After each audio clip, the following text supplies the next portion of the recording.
Professional football in America is a special game, a unique game. Played nowhere else on earth, it is a rare game. The men who play it make it so. Hey, baby, let's go out there like a bunch of crazy dogs and have some fun. Coming now, buddy. We on our horse all day long. Let's just kick that ball all day long. Pick it up. Don't stop. Pick it up. Let's go. Get after the ball. Catch to somebody. Regulators, count up. We're coming.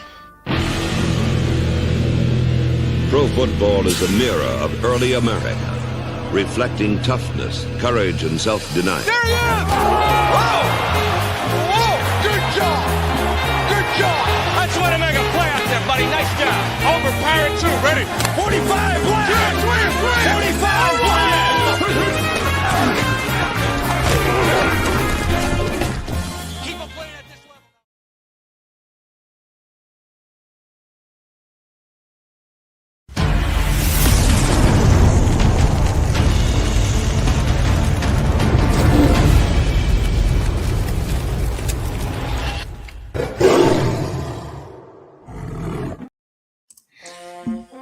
What's going on, everybody? Happy Friday, as some would like to say. We are here on this wonderful Father's Day weekend. It is going to be actually Father's Day on Sunday, and I do have two children of my own, and my guest Bobby has two children who I'm going to bring on in just a minute, but we should have a little fun on Father's Day. As you know, I do a lot of sports betting on my X account. It's at JustinPaulSports, no S on my X account, and I currently have a CFL package as CFL football is in week 2, so we are all set to go on that front. Currently 6-0, so we're crushing on the spring leagues. I've got a 5-unit Diamond Max play. I've only posted 3 of those ever, and both times I've hit, and the third one's in progress now. And I will do breaking news in the show to let you guys know how that played out. But you can get this CFL package for $149. That absolutely pays itself off within one weekend of plays. You know, just as long as you have reasonable units and do reasonable betting measures, I am here to partner with you to help you win. That's definitely what I like to do. This week's show, we're going to go over some Dynasty wide receiver rookie incoming class. We've got 7 on the menu. If you've seen the X posts on myself and Bobby's big board, you know which receivers we are going to go over. And without further hesitation, let me introduce my amazing co-host from Mississippi. It is Bobby from Bobby's Big Board. How are you, Bobby? What's going on, guys? I'm excited to dive into the film for these wide receivers. It's an underrated class for sure, the wide receivers of the 2025 class. So I'm excited to chop up some more film for you guys, do some in-depth breakdowns as always. Just another quick announcement on this show. We're doing wide receivers today. Next weekend, we're going to be wrapping up our Dynasty Rookie Preview Series with tight ends. I mean, those are kind of the pertinent positions. We're not going to be doing kickers or defense or anything else along those lines. Those aren't really anything you can kind of scout for because it's all circumstantial. If you're in a real Dynasty league, you don't do kickers. And if you do defense, you do IDP. So IDP stuff, maybe you could do it, but it's kind of a niche audience. So with that being said, after next week, Bobby and I are going to be doing is it 6 week? It's either, I think it's 4 weeks. We're doing actually 4 weeks. We're going to be doing an SEC conference preview for college football that's incoming back to back to back to back. We're going to do 4 teams each week. And Bobby has access to some film that he's going to break down and let you know how things are going to play out for the upcoming college football season. I am a college football aficionado. Bobby and I are both SEC fans. I'm on the upper echelon with Alabama, and unfortunately for him, he's a Starkville guy, so he just has to live with that. I mean, that's at least you had Dak Prescott have a number 1 team that 1 year until that's neither here nor there. I'm not here to throw stones at you, Bob. But yeah, I'm super excited about the SEC previews. So if you guys are interested in kind of learning more about the SEC teams, kind of like what types of offenses they run, what players you should be excited about, you know, are their quarterbacks good? Are their quarterbacks bad? Things like that. I'm excited to break all those teams down. But I'm super excited to get into this film for the wide receivers. I definitely love Dynasty Fantasy Football. Make no mistake about it. And I do love spring ball, as you guys can see with my channel for the with my betting with the Canadian Football League, and I've been going all year with the UFL. I mean, the UFL championship game is on Saturday. I don't know if you know that, Bobby, but it is tomorrow night. Yep. If you guys want to tune in, it'll be on ABC. It's for the championship. We got the Michigan Panthers and the DC Defenders. And ironically, DC had the most tumultuous start to the season. Their coach bolted for Tennessee State, and their defensive coordinator, Bobby, I don't know if you knew this, was Greg Williams from New Orleans Saints. And he stuck around for a couple weeks, and then he left, and his son's running the defense down there. And there was some controversy in week 1. So for our audience, Bobby hasn't followed the UFL, but in week 1, DC played Birmingham, who were the 3-time defending champs. And they pulled the upset, and there was a little bit of a post-game handshake issue to where Coach Shannon said, you called me a doorman. I guess they had a little, UFL preseason meeting with all the coaches or what have you, and he accused Skip Holtz of not knowing who he was, and kind of felt vindicated afterwards. But now if you look at him, he's coaching for a championship, which is really cool for spring football. Spring football helps me get from the NFL offseason to the preseason.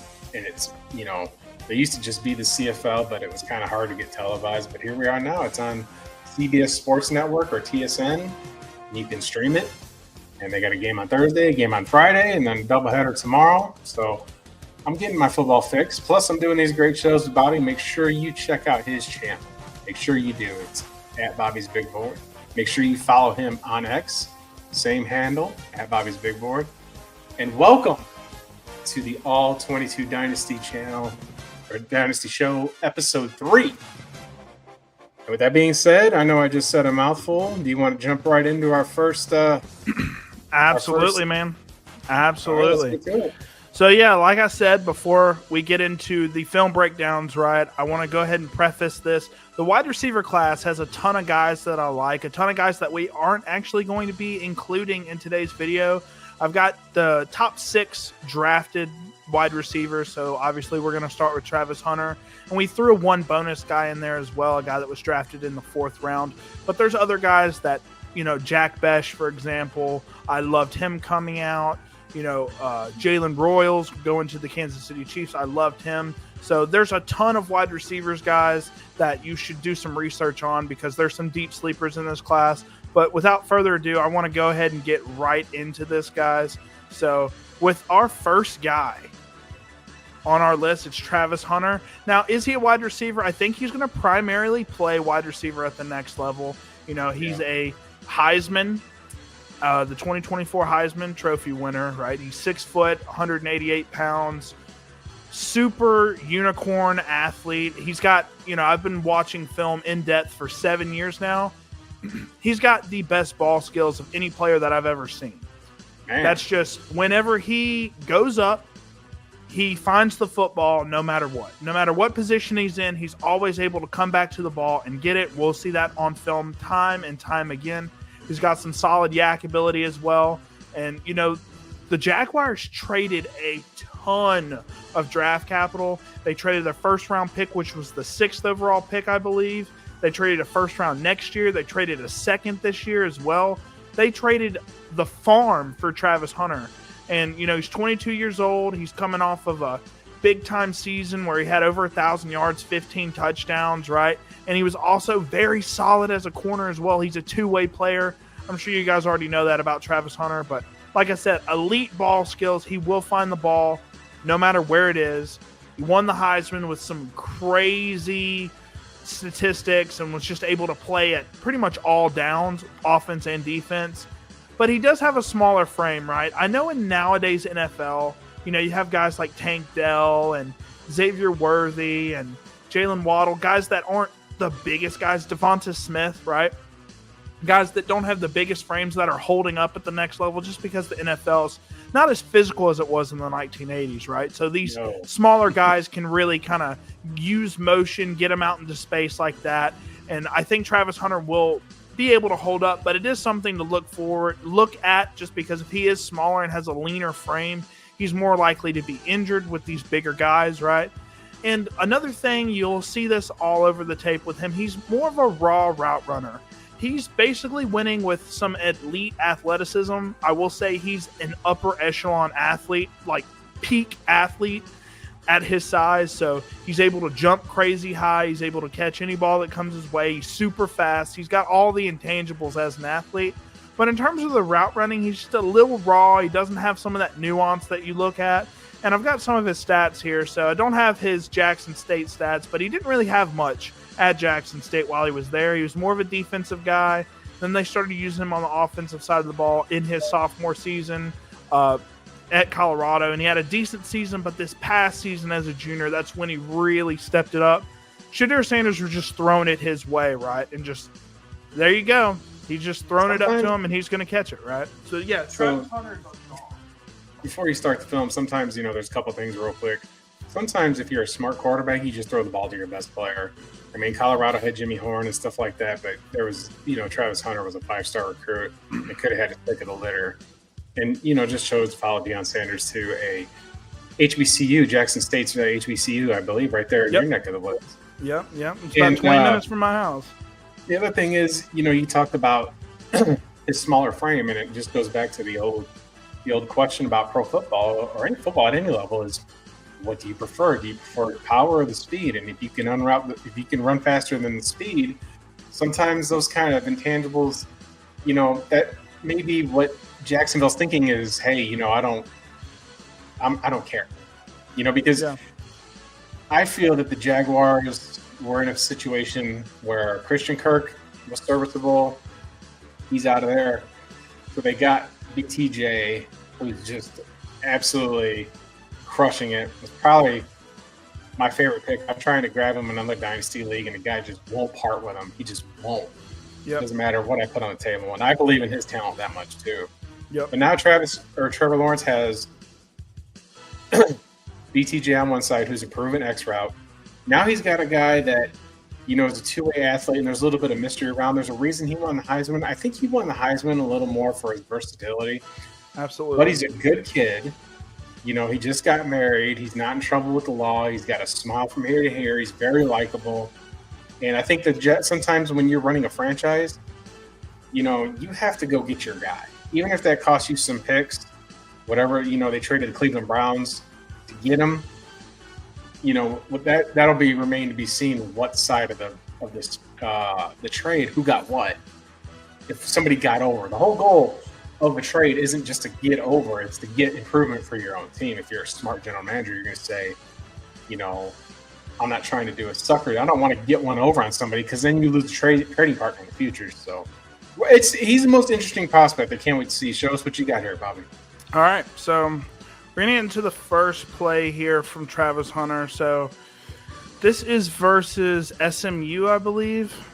No, this is versus Kansas. I'm not exactly sure. No, that's BYU. BYU. Yeah. So got Travis Hunter basically on an underneath route, right? And he gets wide open. But this isn't the thing that you really kind of, Travis Hunter's here, and he's going to basically be on this underneath route, right? It's kind of a crossing route, but it's basically a verticals play where, everybody's just going to be running straight, and Travis Hunter's going to get wide open underneath. And you see him work past that linebacker, kind of work in space. It's kind of a mesh concept from Colorado. Yeah. And you see Travis Hunter get wide open. And this is something that I love in my wide receivers. This is something that Jamar Chase does really well, DJ Moore, CeeDee Lamb, Jackson Smith and Jigba, all these yak guys. As soon as they catch the ball, they're able to turn up field and, use some elusiveness. And you see the speed on film here. BYU, guys, this is a very solid defense in BYU, a bunch of very experienced players, right? Because they play forever at BYU. But you just see Travis Hunter immediately turn up field, and he's able to just zoom past every single player. He's probably a low 4.4 speed. But, yeah. One sec. Right there in that freeze frame, right there, you can just see half the team at the 45-yard line or beyond trying to get him. It's pretty interesting that this bowl game, I think that they sat out the second half, the starters did, but BYU and Colorado were kind of looking to have a little fun here. Yeah. Man, just look at that right there. He's just cooking them. Cooked them. I have another angle here, and this is going to showcase your guys' ability. You'll see him turn up field immediately. And that's something you'll see. We'll talk about a guy in a little bit that does this even better, pretty much better than anybody in this draft class. But quick cut, right? And he's just able to use that low 4.4 speed and outrun a very experienced defense and almost get the touchdown. So this is versus UCF, I think. And you're going to see him kind of just go up and get the ball here. So Man, what a play. that is just something from him. You know, he's basically working in scramble drill here, just working upfield, and he just grabs the ball out of the air. Now, this is something that happens all the time. Shedeur Sanders doesn't throw the best ball sometimes. This is an underthrown football. He's got separation. You see he's got, about 1.5 yards of separation here. And he's just going to keep running up the field here. And Shedeur underthrows it, and Travis Hunter does what he does best. He works back to the football and is able to just snag it. He's got very reliable hands as well. Also, great personality. I don't know if people know that about Travis Hunter, but he's got an energy that just lights up a room. He just loves football, just through and through. That's basically all this kid knows is football. But that's a beautiful catch from Travis Hunter, always looking back towards the football. And he's able to just make a play. Like right that's great. That's great play from the defensive back, right? Because he doesn't know the ball's coming, right? He's just putting his hands up, doing what he needs to do, and Travis Hunter just mosses him. And that's something that happens with him all the time. He just mosses defenders. He's not the biggest guy, but he's got a crazy vertical. He's got a bunch of really elite athletic tools, and that's just what you're going to see on film from Travis Hunter all the time. So this is versus Kansas here, and this is him on a bubble screen. If you watch Colorado film, they do this all the time. They'll do it with Jimmy Horn. They'll do it with Travis Hunter. They run these bubble screens all the time. And this is just showing really good speed from Travis Hunter, but also some intelligence with the football in his hands. This is not a easy thing to read. So you see him running a bubble screen here. And obviously he's got tons of blockers, right? But the biggest thing about these guys is you have to navigate the pocket when you have the pocket in terms of you're in this little area right here. Where are you going to go? Because you got a ton of ways to go. You can go outside. You can go through here. You can cut back. You got this direction. You've got a ton of decisions to make. Yet he always picks the right one, right? And this is something he's very good with the ball in his hands. He can make guys miss over and over and over again. And that's just what makes him an elite athlete and an elite player as well, because he can make plays like this, just kind of like Malik Neighbors. I don't think he's nearly as good after the catch as Malik Neighbors because he can break off tackles. Travis Hunter's not the best at breaking off tackles, but he can make people miss with cuts and jukes and things like that. And once he gets into open space, Kansas was a good defense, guys, and you see Travis Hunter just burns them. So with these receiving film here, right, we have 3 good plays and a bad play. With these upper echelon wide receivers, like Ted McMillan, like Travis Hunter, it's kind of hard to find multiple bad pieces of film. So with Travis Hunter, I picked 1 piece of bad film and 3 pieces of good film, and that's going to be a standard going forward, at least for the wide receivers. So you're going to see this is a play. This is an end around from Travis Hunter. It's kind of a trick play, right, where he's trying to throw the ball. And at this point, you're going to see him lose a ton of yardage here. I would just love to see him throw the ball out of bounds or something like that since it's obviously covered. He's not a quarterback, right? He can throw the ball, but, this guy's open kind of. But he's looking at this guy down the sideline, and it's just not open, right? So I'd love to see him just throw the ball out of bounds, but instead he tries to use that athleticism of his, and he's just kind of trying to do too much, right? And he ends up losing a ton of yardage, and that's not really what you want. So, well, Travis Hunter absolutely is just – there's a reason that they traded up for him. He's a premier athlete that was featured. ESPN was all over Colorado the past 2 seasons with Deion there, and Colorado, if they just had better pass pro, there's a chance that they could have played for the Big 12 championship against Arizona State, and that definitely would have been something. Yeah, I mean, hey, and better pass here. protection as well. I thought that O-line was horrible, right? And the defense was kind of atrocious at times, but Shedeur Sanders had his own faults as well. But overall, I think Colorado, is growing as a team. Obviously, they lost their best player in Travis Hunter. They lost Jimmy Horn Jr. They lost another wide receiver as well. So they lost basically all their wide receivers, and their quarterback, right? Yeah. And, they have a ton of talent lost, but they still have shooters. They still have Coach Prime, and everything else. So hopefully they can bounce back and win, 7-8 games next year. We'll see. But overall with Travis Hunter, he's an elite talent, guys. I have him personally as my wide receiver 1. I will say in rookie drafts, I would suggest you guys go with Tet McMillan if you're in desperate need of a wide receiver. But if you're able to pick best player available, I do think Travis Hunter has the highest ceiling of any player in this draft class outside of Ashton Genty. So what's your NFL comp to him right now? What would you trade him for? What would it take for you to sell Travis Hunter? And what's your comp? My comp for him is Garrett Wilson, a more athletic Garrett Wilson. And, more athletic Garrett Wilson with defensive upside. Now, I do kind of worry about his durability playing both sides of the ball because I think with how much investment the Jaguars have in him, they're going to use him on both sides of the ball, mainly on offense, in my opinion, but since they have an offensive-minded head coach. But I think he's going to be used a ton, and we got to hope he holds up. But in terms of what I would trade for Travis Hunter, I think he's valuable at like the 103 in this year's draft class, and I think this draft class is very stacked. So I would need at least like an early first in the 2026 class, and probably I'd probably have to take 2 firsts for him. So a 26 and a 27 first, maybe a late 27 first and an early 26 first, something like that. And with him, the sky is the limit for him. Like I said, Garrett Wilson, and if Garrett Wilson actually had solid quarterback play, he would be a top 5 wide receiver in the NFL right now, I think.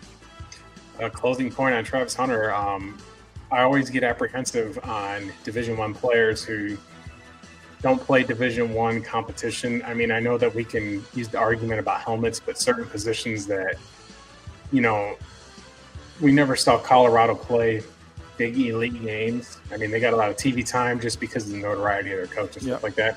But I'm just curious to see how he does. I hope he does well, in the AFC South, and Jacksonville could use that shot in the arm. T-Law to Travis can really, really take off. So yeah, that's going to be some good stuff. Yeah, for sure. With that being said, let's get on to our next receiver prospect. All right, so we go from elite athlete, kind of smaller guy, right, with some route running limitations, to a guy that's basically the exact opposite, right, of Travis Hunter. You've got this 6'4", 220-pound physical wide receiver in Tetairoa McMillan. He kind of suffers from the same thing. He played at Arizona, so he doesn't have that top-tier competition every year that he's playing against. But, Panther still picked him as a top 10 pick, 8th overall in the 2024 NFL draft. He's 22 years old, and he's had some phenomenal games. They played against New Mexico at the beginning of the year, I think, and he had a 300-yard game, which is crazy. But he had a very solid year last year, 84 receptions, 1,300 yards, and 8 touchdowns. And, guys, he's a very tall, good build wide receiver that's very physical. He's able to win routes with physicality. He can push corners off of him, not as much as to draw a foul or a flag, right? But he's able to separate with some physicality. And guys, his yak ability is very, very solid. His jump ball ability is very, very solid. But overall, guys, one second, guys. While he's got that on mute, just for some of you that don't, that may or may not follow the Big 12. I mean, Arizona made that leap, and they had a really rough season. I mean, their quarterback play was decent, but their offensive line just got demolished. Arizona State was giving them business in the rivalry game at the end of the season. And I think with Jed Fish leaving and taking that job at Washington after Kalen DeBoer went to Alabama after Saban retired, I think Arizona just kind of like, it felt a little deflating for them. I live in Arizona. I'm not a U of A fan. I'm an Alabama fan. And I'm not in Tucson, but it felt like that program was deflated. It just seemed like there was just a big rebuild, and that he didn't transfer, to his credit. He went there and he played absolutely electric. It's a good match, I think, for him to go to Carolina. Bryce Young was looking for some additional weapons. I mean, we all know Deontay Johnson ran his own way out of there. And I wasn't of the belief that Xavier Legette was first-round capital. I mean, he's a super fun guy. I mean, he's got that Cajun accent. He's fun, and he does fun stuff, and he's super great. It just kind of seems to be that it's just kind of a good situation for the Panthers, because the NFC South is wide open. I mean, I don't see any elite team there. A lot of people like Atlanta. I think Tampa Bay is still the front runner for sure with Baker Mayfield down there. And they've got great weapons for Baker, and they've got good coaching, and Tampa still seems to be the king of the mountain running that division down there. But Carolina, I think, is going to surprise a lot of people. I think the potential for them to be a wild card team is definitely in the books. Yeah, for sure. Let's see. Oh, before we get started, let's see here. We got Bobby's Big Board makes some good points here. Thank you, my friend. You best believe it. We love it. We're glad we got 5 viewers. And with our 5 viewers, why don't we just go right ahead and get into the film on Tet?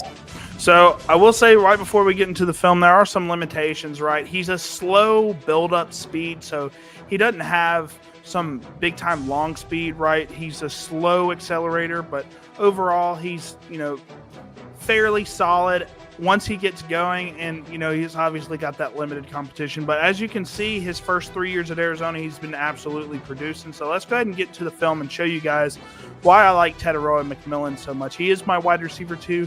He's kind of my wide receiver 1 in a way as well, and he can play in the slot here, as you'll see. So he gets wide open on this dig route. I'll show you this, guys, one more time. So he's got the yak ability, guys. So you'll see him basically in the slot here, which is very valuable, which means he can play outside and inside if he needs to, which is very important. But you're going to see him kind of force his way through some blockers and run on this dig route, and he's going to get wide open. The throw is pretty late from the quarterback, but he's able to just jump up and get it anyways. You see him fight through that corner. He waves her the ball, gets the opening in the zone, and he's able to hold on through contact. He's got some very solid hands, you guys. Some very solid hands. And you're going to see the throw's a little late. Jumps up, grabs it. Corner grabs him pretty much immediately, but it doesn't matter. Once the ball's in his hands, guys, he usually does not drop it through contact, and he's able to just make plays. Here's another example of him in the slot here versus my Mississippi State Bulldogs. You're going to see him, fairly, not the fastest, but you see him kind of go down the field, and, once he gets going, he can move fairly well, but you're going to see him not really get that much separation because he's versus cover 4 here. So you got 2 deep safeties basically double teaming him. Doesn't matter. What did I say? Great ball skills. I know that angle isn't the greatest, so you're going to see a better angle here, but he's basically running a go route from the slot, and you're going to see him basically adjust to the ball and make it happen. And, this is kind of a crazy throw from the quarterback, not going to lie, because he's double covered here. I wouldn't be throwing this if I were him, but he adjusts to the ball, doesn't matter, and he's able to just find the ball. He's got some really good ball skills, and you see him kind of push that safety off of him. Very good play there from Tet McMillan. So here's another one. He's at the bottom of your screen here. You can tell by the tall, lanky, big monster receiver. That's where he is. And you're going to see him use a solid release package here. He does have some really tricky release packages to gain separation, especially on the short to intermediate routes. That's why I think he's going to be a PPR stud at the next level. I think he's going to be Bryce Young's safety net. But you're going to see him on a dig route here, and he's able to just hold on through contact, and you see him fight through tackles. This is very rare in wide receivers, guys. There's not too many guys that can fight through tackles like this. Like Malik Neighbors is one of those guys, right? You've got guys like CeeDee Lamb who can fight through the tackles, but there's not much separation here. but he just throws that guy off of him, bounces off the tackle, and he's able to get about 9 more yards of separation, 9 more yards after the catch here. Very impressive stuff. And like I said, this is kind of a hard catch to make here. It's kind of behind him, or it's not behind him, but you see him hold onto the ball with one hand here, and he's able to just bulldoze through number 2. Stiff arm. His stiff arm's kind of but overall, very good play from Tet McMillan. He's got the yak ability. He's shifty too. The long speed, the vertical separation's not always there, but guys, if he can work in the short or intermediate areas of the field, I think he can be a PPR scam artist for sure. So he's off play action here on a go route, and then he comes back. He's on a comeback route here. Now, this is the bad play that I wanted to kind of talk about here. So, he can't really sell vertically, which is part of a problem, right? You don't really think he's going to win all that much on the go routes in terms of separation. Now, he can jump up and grab it from the corner anyways, but you're going to see on a comeback route, it's just a little bit slow, right? And, this is something, he has to fully stop and then turn around. He does get open on this play, and it's hard to find bad film on Tet McMillan, guys. He's just so clean. He's very good at being a route runner. He gets open pretty much all the time, versus lesser competition, I will say. But this is one of the limitations in this game. If he's running full speed, you can't really expect quick, comeback routes like this when he's going full speed. And that's one of the slight limitations in this game. And obviously the burst off the line's not his best friend either. And he almost catches that ball, kind of crazy. But overall, I think Tet McMillan, great pick here. I think he's going to be the wide receiver 1 for the Panthers, and there's really no doubt about that in my mind. And I think Bryce Young's going to love this guy as a safety net, and I think he's going to get a ton of targets in the short to intermediate areas of the field. So I think I agree with you. I think that he's going to be the wide receiver 1 there for sure. Carolina's just, like I was saying when you stepped away, Xavier Legette, in my opinion, isn't elite. If you're a late prospect in college and then you don't bust out until your senior year, in my opinion, that's just a recipe for disaster. Yeah, he's very limited.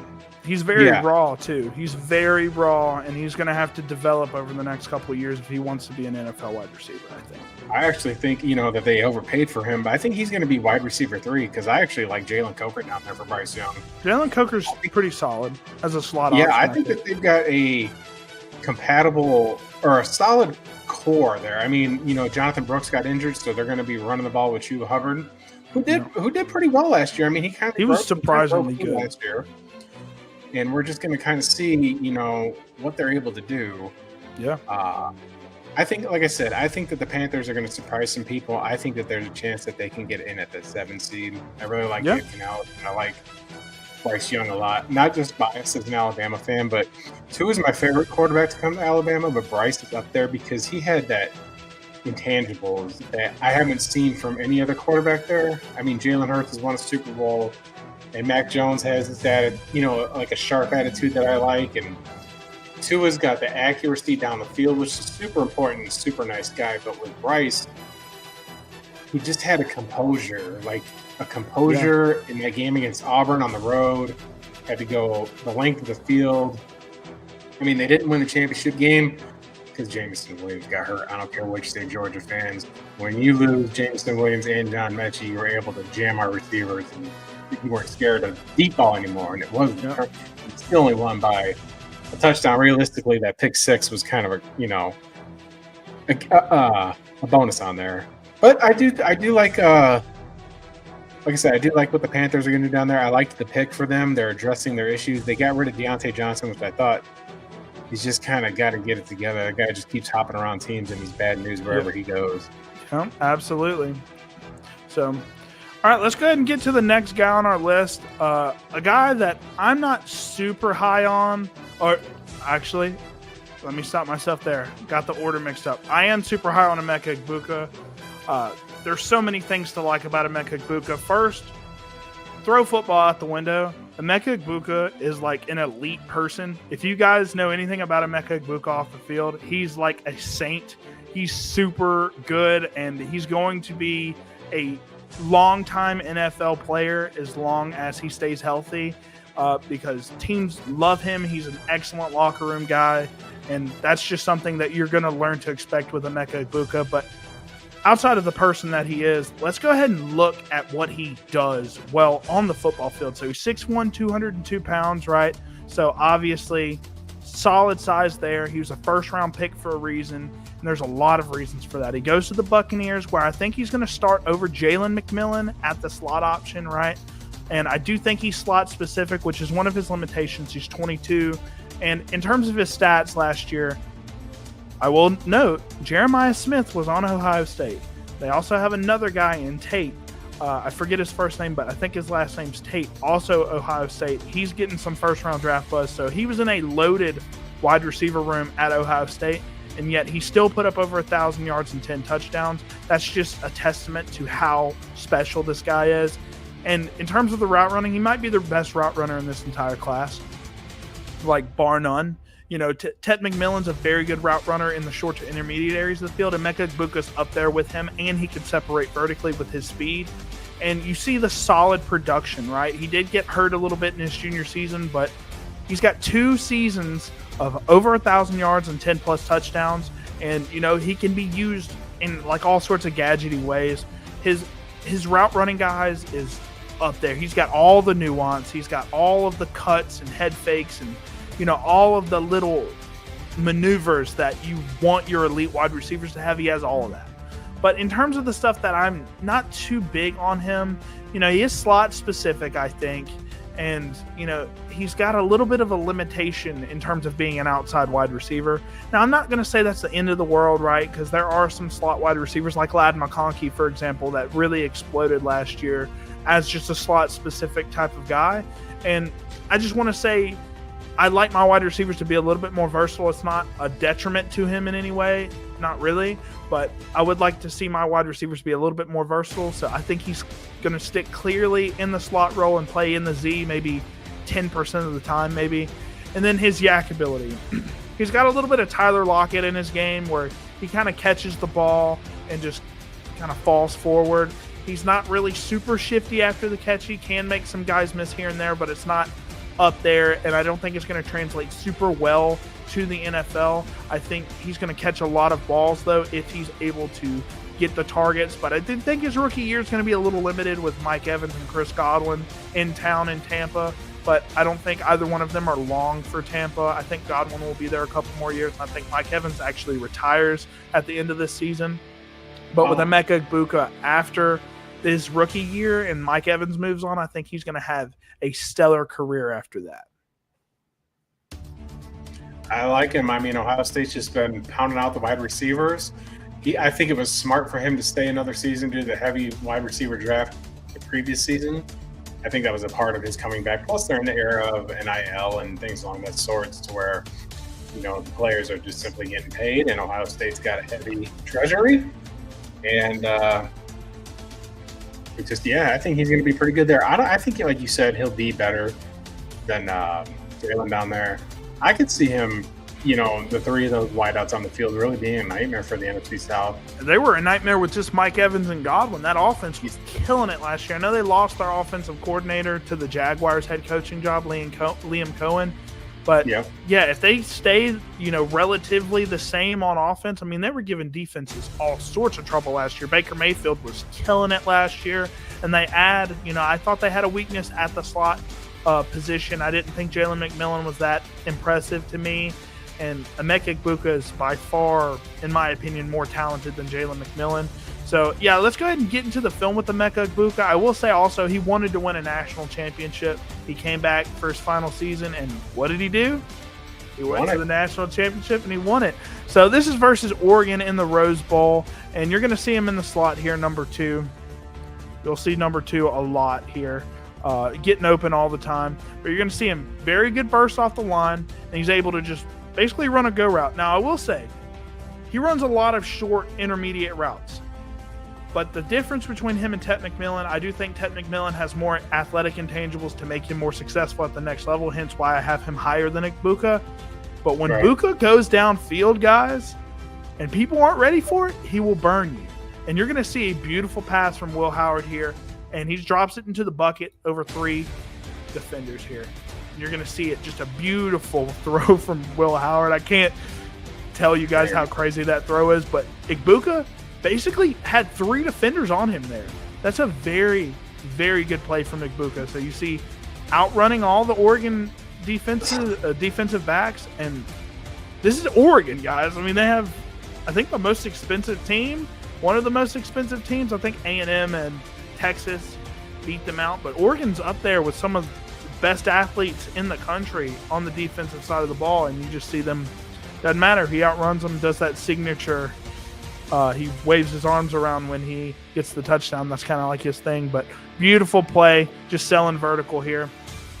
Now, when I said the word gadgety, he lines up in the backfield here. Now, I don't know if he does this a whole lot at the next level, but I will say you can use him as a gadgety player on end arounds, and you're going to see that right here. So they kind of use him on like an inside zone kind of counter play here, and he's able to, like I said, make people miss. And this is just kind of adding to the versatility of Emeka Egbuka, and you see he always has that ability to fall forward, guys. That's an important trait to have.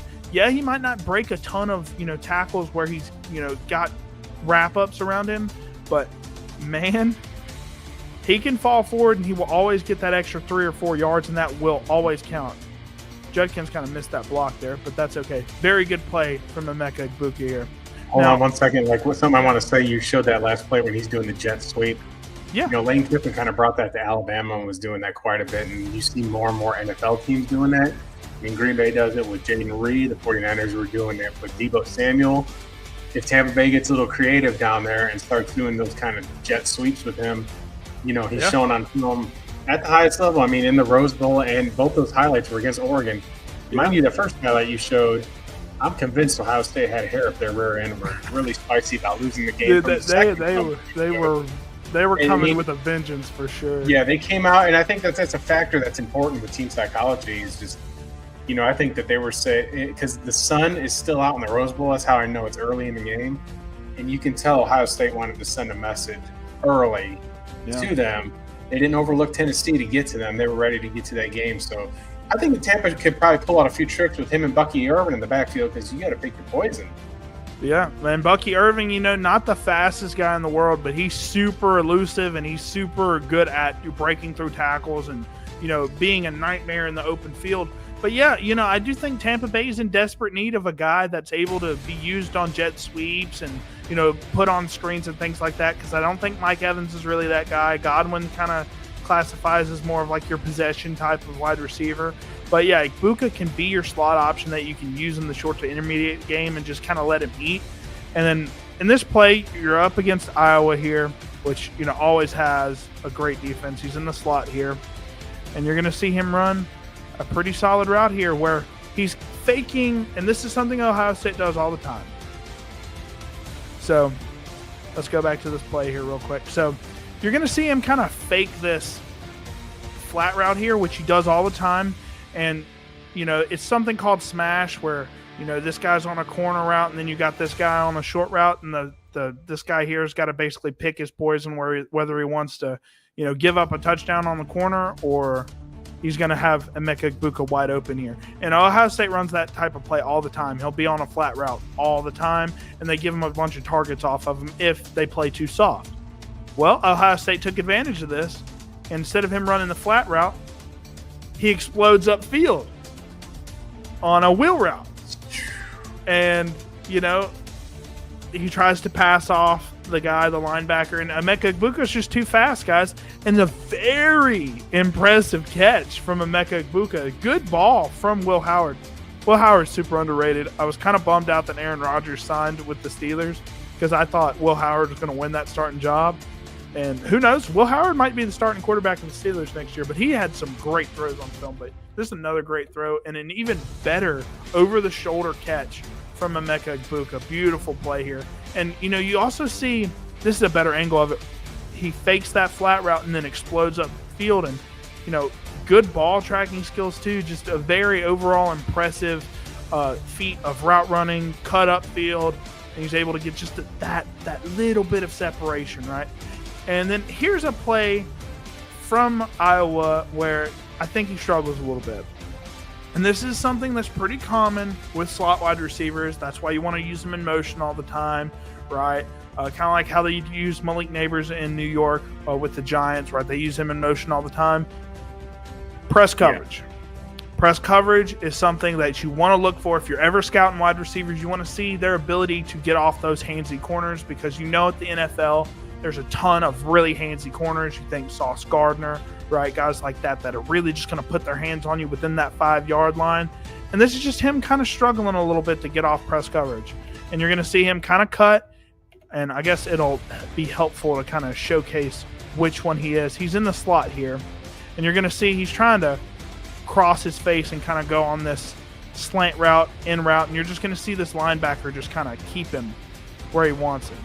And he kind of gets bullied on this route a little bit. Now, it ends up being a big-time play to Jeremiah Smith anyways, because Jeremiah Smith is insane.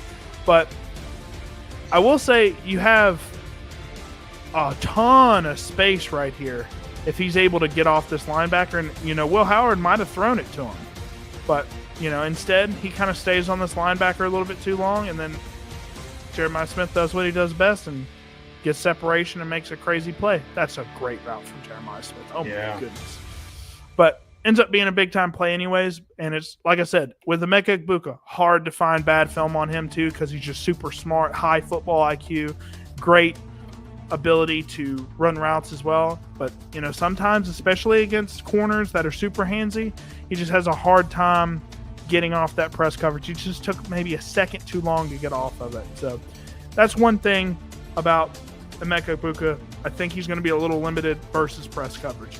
But overall, I think after his rookie season and they thin out that wide receiver room a little bit and kind of make him that premier guy, Emeka Egbuka is going to be a problem. He's going to have so many targets.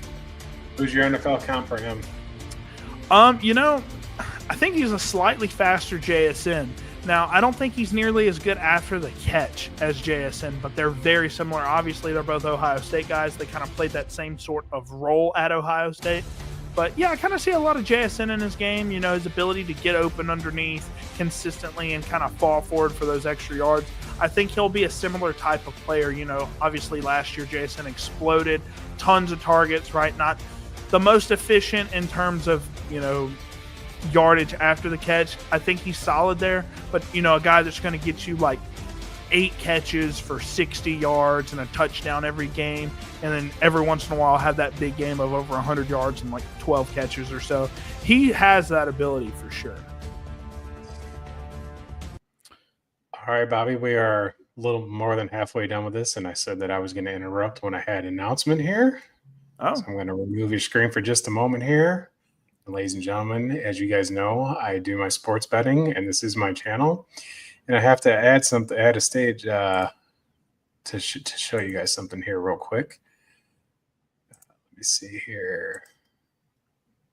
Let me just see how to do this.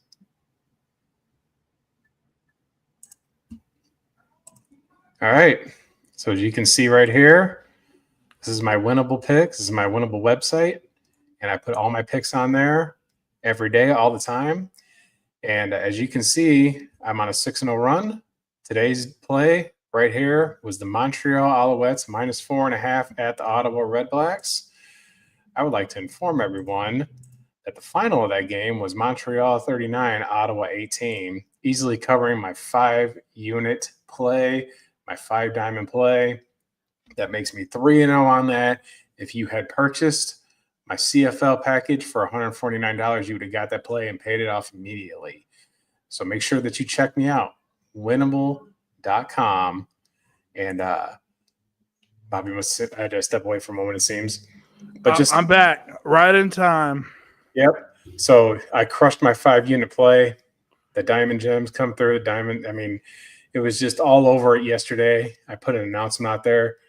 Guys, partner with me. I will definitely help you guys profit and make some real money. A 5-unit smash. Hey, and your appetizer pick looks like it's going to hit, man. They only got about 10 minutes left in that Pacers Thunder game, and they're only at about 170. So we'll see. And then I've still got a few more plays that are on the docket that haven't played out yet, but they're looking pretty solid as well. So if you're curious, winnable.com/. Justin Paul Sports. One more time before we get through these. Right there, 6-0. Now I'm 7-0. Two plays will drop tomorrow. There's a doubleheader. 15% off with code All-22 JPS, because that's what we do here. We do All-22 film. And with that being said, we are moving on to my beloved Green Bay Packers and a wide receiver from Texas, Mr. Matthew Golden. Why don't you give us a scoop? So, with Matthew Golden, he's one of the guys that, I was a little underwhelmed with. I do like some parts of his game, but I never really expected him to be a first-round pick. Was never really buying that hype. He just didn't really pop off the film for me, but we'll get into some of the really solid film. He just didn't have any elite traits for me. So he is 5'11", 191 pounds, which, is a little on the light side, but nothing to be worried about. He was a first-round pick from the Packers. The Packers are notorious for not drafting skill position players in the first round. And, they basically got their guy in Matthew Golden.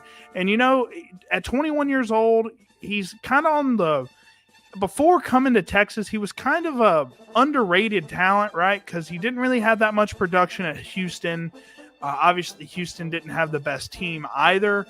But, he kind of popped off a little bit last year. 58 receptions, 987 receiving yards, and 9 touchdowns. We'll say at the start of the season last year, he's more so of a punt kick returner for them. And then they kind of started implementing him in the receiving game, towards the mid part of the season. So that's why the stats aren't super there. But once they started utilizing him, man, he was really kind of like their jump ball receiver. And at 5'11", 191 pounds, you wouldn't expect the guy to just be able to win all these contested catch situations. But, man, he's got some great ball skills. You throw him the ball, he's able to just jump in the air and pluck it out of the air consistently. And that's the part of his game that I think is the best, in my opinion. Obviously, you ran the 4.29 40-yard dash. You ran the fastest of any receiver. But I don't really know if that translates all that much on film. I think he's fast, obviously, but I didn't think he was faster than his teammate Isaiah Bond. I do think he's a slightly better player than Bond, but I will say the vertical speed is definitely there. If you sleep on him when he runs vertical, he can get some separation. But in terms of his production, it's not super there, guys. He, over his 3 years, he hadn't had a 1,000-yard season, and he kind of struggled to find the role in the offense in the first 3 seasons. But once he found his groove, he was cooking. And, I think his routes, that he rounds off his routes a little bit too much for me. I think his routes, he's a little limited, but you can put him on screens, you can put him on go routes, hitches, things like that. And, that Texas offense is just anemic. I hate watching Texas football. But,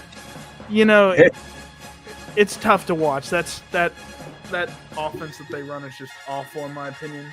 But yeah, I was going to say that Sark Duff, he doesn't run a traditional pro style offense down there, and I think that hurts production value with them. But I do think that it's interesting you talk about his production in particular with Isaiah Bond. He had terrible production too.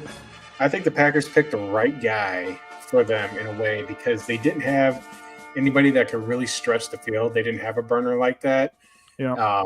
They had Watson, but he was injured. But I think that he also plays. What's that? He's always injured, Watson is. Poor guy, dude. I love the talent. And I just think that with Green Bay, they spread the ball out so much.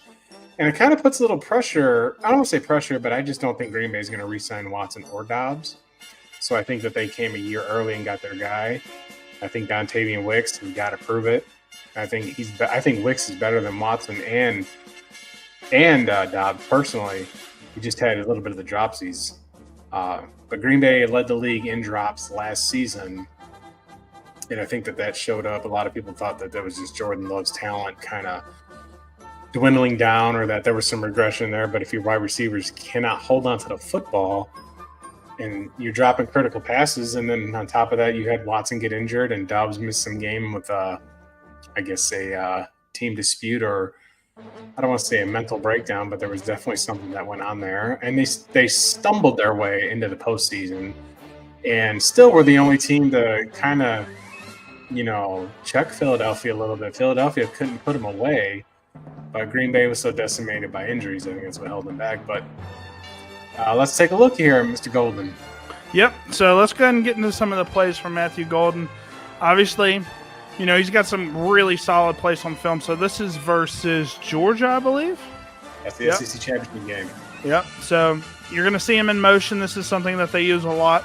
Now, I do believe the Packers needed a vertical threat outside of Jayden Reed. I do love his speed, but you need a guy that's able to not be using the slot as your vertical X, right? You need an actual vertical X that's not going to be a slot wide receiver, right? And I think Golden fits that bill. And, I hope they use him in that jump ball kind of role, right? So you see Matthew Golden, and this is just him running down the sideline, and great ball from Quinn Ewers. Look, there's nobody I was frustrated with more on film than Quinn Ewers. I know he's hurt a little bit, but man, it's very disappointing. Former, number one overall prospect at quarterback, right? And he just never really had some big time seasons, and he almost went undrafted, but he goes to the Dolphins. But you see some great bursts from Matthew Golden here. He's able to run down the sideline, and I'm like on the speed here. I think it's solid, right? But it's just Georgia and I cover 2 here, and the safety just doesn't get over there fast enough. My thing is, look at the ball skills. You'll see a better angle of this, but he basically jumps, catches, and spins around to catch this football. And this is something that he does really well. Like his vertical and his ability to contort his body and body control in the air is something that he's very good at. Like the ball skills are all there for him. And you're going to see this catch here. Jump up, spin around, stays on his feet. Yeah, he gets tackled afterwards.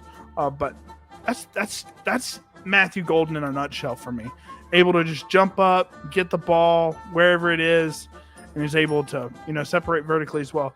This is the Chick-fil-A Bowl versus Arizona State, a game that Texas really struggled in. Like Arizona State, Cam Scadaboo had like almost 40 carries this game, throwing up on the sideline. They were just like, you're just going to run, Scadaboo. You're just going to do your thing, and we're going to try to win, right? Well, ASU didn't have Tyson in the game. He got injured in the Big 12 championship, or he didn't even play in the Big 12 title game, so they were missing their number one wideout. But they bring him back this year, so. Yeah. So you're going to see Matthew Golden at the top of your screen here. This guy right here. You're going to see him run a pretty solid route here. So patience. Now, look, not every route, and you see this with guys like Tetairoa and McMillan as well, you cannot run full speed on your routes all the time. There's certain plays where you need to pace yourself a little bit, and this is one of those plays where you just need to pace yourself a little bit, wait for the linebackers, wait for your other receivers to get in their position so you can find the soft spot in the zone here, and that's exactly what Golden does here. Just kind of hesitates a little bit, kind of using that little screen. They run screens all the time, so they're kind of making it look like a little bit of a screen play here. Obviously, they don't have the numbers, so this would be a terrible time to run a screen pass. And you just see he sneaks out and bursts upfield, and he's able to use some cutting ability here. That's something. And, look, does that look like 4.29 speed to you? I know that people had angles on him, but he just kind of slows down for me. He doesn't have that speed that he ran in the 40. Like, I think he's fast. I think his short area quickness is great, which you'll see as soon as he catches this ball. He makes number 8, missing a phone booth here. Boom, cut. But he just didn't have that Tyreek Hill level speed, in my opinion, in terms of game speed. But some short area quickness, able to cut in and out of his routes. As long as it's not a big cut like on an in route or something like that. I think on crossing routes he's very effective. But you'll see great ball from Quinn Ewers. They kind of fake the screen pass, RPO kind of thing, and then boom, slant route to him. Perfect. Able to cut, very nasty cut from Matthew Golden here. And then he just kind of slows down a little bit here, and that was relatively early on in the game. But overall, it just showcases his ability to be patient with his routes, run those crossing routes, able to make people miss in the open field. I think his yak ability is decent. Not amazing, but I think it's decent for sure. And the most important thing about his game, which you're going to see in this play here, is jump ball ability. So, boom. I know that's just like a little quick throw, right? But this is an out route. And I will say something about Isaiah Bond real quick. Isaiah Bond's speed out was like unguardable. like his out route was so fast that like if you were playing this soft, you see how soft this corner's playing. If this is a speed out from Isaiah Bond, it's a free 5-6 yards every single time. Now with this, in this case, it's a out route from Golden. I would rather the cut be a little bit cleaner than this, but it doesn't matter because you're going to see the catch. Look, jump, both feet in bounds, NFL level catch, I believe, but still it's a catch. This is something that's super impressive. He's got like that DeAndre Hopkins-esque type of ability where he's able to just jump up, grab the ball. He's very efficient. His contested catch rate was like almost 70%, I think, which is very good. You want guys in that 55% range. He's all the way in like the 60s. He's very efficient. If you throw him a contested ball, he's coming down with it most of the time, which is very rare for a guy that's his size. Right, because Hopkins is a little bit bigger. But you see, that can also correlate to why you go in the first round. I mean, yeah, that's an elite trait to have. Yep. And like I said, when you stepped away from him with their Green Bay led the league in drops. So well, he's not going to do that. Yeah, I think this is the guy for them. Yeah, because I don't think he offers any elite traits outside of his jump ball ability and his consistent hands. I think that's something that's very apparent with Golden. Don't really think the speed's all that, but it's weird. Like, it's really weird for a guy that's 5'11", 190 pounds to be this great jump ball receiver, but he's very good at that. People are just going to be like 4.29 40. He's a speedster. He's not really a speedster. He's a jump ball receiver from what I see on film with him. Now, this is a play kind of. Yeah, this is the play where he kind of rounds off his route a little bit here. Gets bumped a little bit, and it kind of hits him a little bit in the hands, and he kind of drops it. But it's mainly just about kind of being a little too slow on his route here. And if he was just a little bit faster, that's a catch, I think. But there's not much bad film on him either. Outside of rounding his routes off a little bit, and showing the ability to just be a little bit slow on his cuts from time to time. Outside of that, jump ball ability's through the roof. Speed's decent. He can be used on screen passes. His yak ability's there. He's got solid ability pretty much all the way around. He's a very balanced wide receiver, so I think that's why the Packers invested first-round draft capital. But, sure. Yeah, man, I would have rather Jack Besh go here, but I think that's just a little bit too rich for his value. I didn't see Jack Besh as a first-round pick. He did go in mid-second round, but, he's kind of more of a possession jump ball receiver. But Golden, he brings a little bit more speed, a little bit more balance, a little bit more experience as well. So, yeah, I definitely understand the pick here from the Packers. Yeah, but you got to do what you got to do in the NFL. I mean, not everything has to be elite speed, and not everything has to be crisp route running. It just has to be really separation and hands. You can get all that other stuff accordingly. I mean, he does have, like you said, the great vertical speed, and that's definitely appealing. You need somebody that can stretch the field and catch the football. I think that he's going to open more catches for Jayden Reed, personally. Yeah, he was insane, man. I wasn't super high on the Jayden Reed pick. I thought there were better prospects. I mean, but he has been productive and in the system up there in Green Bay with LaFleur. So you get the right guys to do your schemes, all these kind of, sometimes those secondary things are just irrelevant. If you can catch the ball and get open, get the speed, that's the guy you want, especially in an offense that's, like you said, as wonky as Texas. I don't know what Sark's doing there offensively, but it's definitely – it's interesting. I'm glad I'm not a Texas fan. Let's just put it that way. It's like an anemic offense, man. It's hard to watch. But, I will say with Jayden Reed, he led all players in fantasy points per touch, which is very insane. Like, once you got him the ball, he was able to generate you fantasy points. He was just not targeted consistently. But we'll move on to the next guy. I do have some high hopes for Matthew Golden. I do have a few shares of him as well. Next guy, notoriously low on this guy, Jayden Higgins. Wait. Before you start on him, who's your NFL comp for Golden? Golden, Terry McLaurin probably. Terry McLaurin, he's got the speed in the open field, right? He's got some decent route running, but I think Terry McLaurin's got some very reliable hands. That's the guy that jumped off the dome for me is a Terry McLaurin. Maybe not as consistent as a career as Terry McLaurin, but we'll see. I have high hopes for him. Like I said, I have a couple shares of him. But next up here, Iowa State. And in my opinion, look, I've liked pretty much every single player that we've had on the shows thus far. All the quarterbacks I was a fan of outside of Shooter Sanders. Running backs, I was a fan of pretty much all the guys. Jayden Higgins, I'm not a fan of. I'm just not. I'm not. Okay. I think his hands are amazing. I think his hands are the best in the class, in my opinion. Better than Golden's, better than Tet McMillan's. He's just got sticky hands. But he's 6'4", 214 pounds, got that elite size for the position, right? He's not physical, really. You'll see that on film.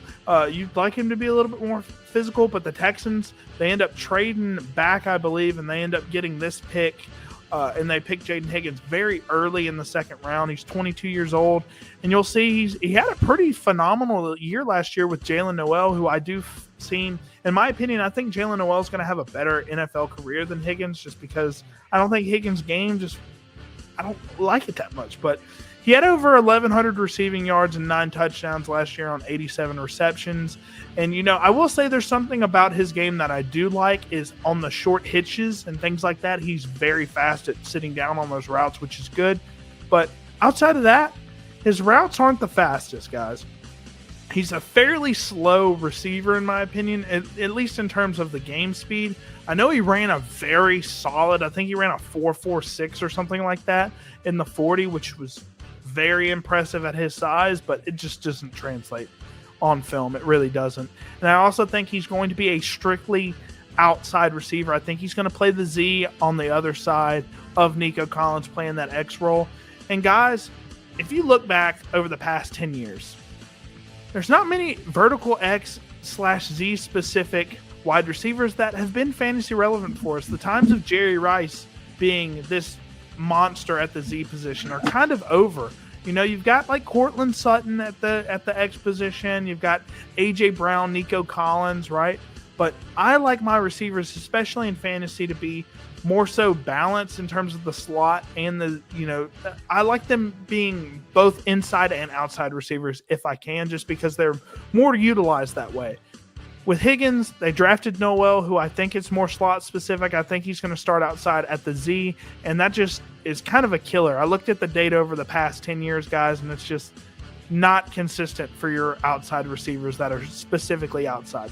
But with Jayden Higgins, I mean, there's a lot to like in terms of his hands and his size, but outside of that, I'm not a big fan.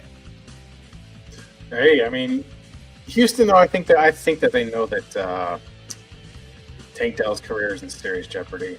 I mean, for sure.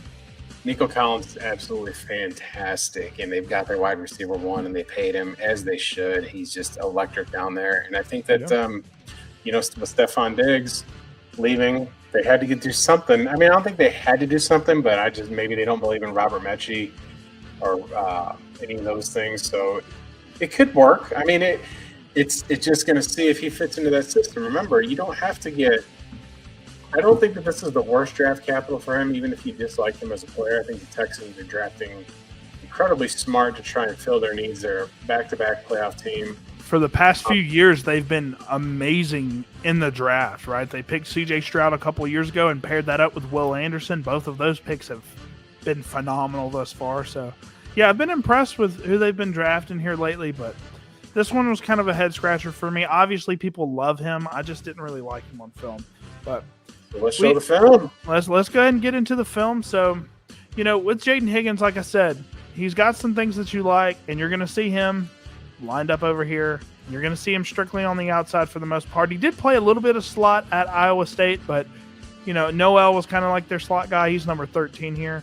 But you're going to see basically something that I do like is I do like his releases. He's a little bit shifty, kind of tricky on his routes. You're going to see him kind of win through contact here, come back to the ball, and he holds on through contact incredibly well and kind of showcases some yak ability here. You're going to see that in this play. This is a better angle for it for sure. So this is versus UCF, and you're going to see UCF him roll up. Cooked on our stuff, man. Man, they have all sorts of film with UCF. I got all the film for UCF, but you're going to see him kind of get off the corner here and kind of struggles to fight off that contact a little bit, but he eventually gets free, works in scramble drill, and he's able to basically fight through that tackle and get about 5 extra yards. So that's something to be to note, right? He is strong after the catch from time to time. He can fight through tackles. But in terms of fighting off press coverage in his routes, he's not the best at it. Here he is in this next play. This is something that you're going to see at the NFL level a ton. Fade routes. And that's just, he's a very good jump ball receiver that has some very reliable hands, and you're going to see that from him on this play. Fade route here, throws the ball. Honestly, didn't get any separation at all. Didn't get any separation. But, this is versus Iowa. That's on a road in a rivalry game against an elite defense. Let's be clear on that right there.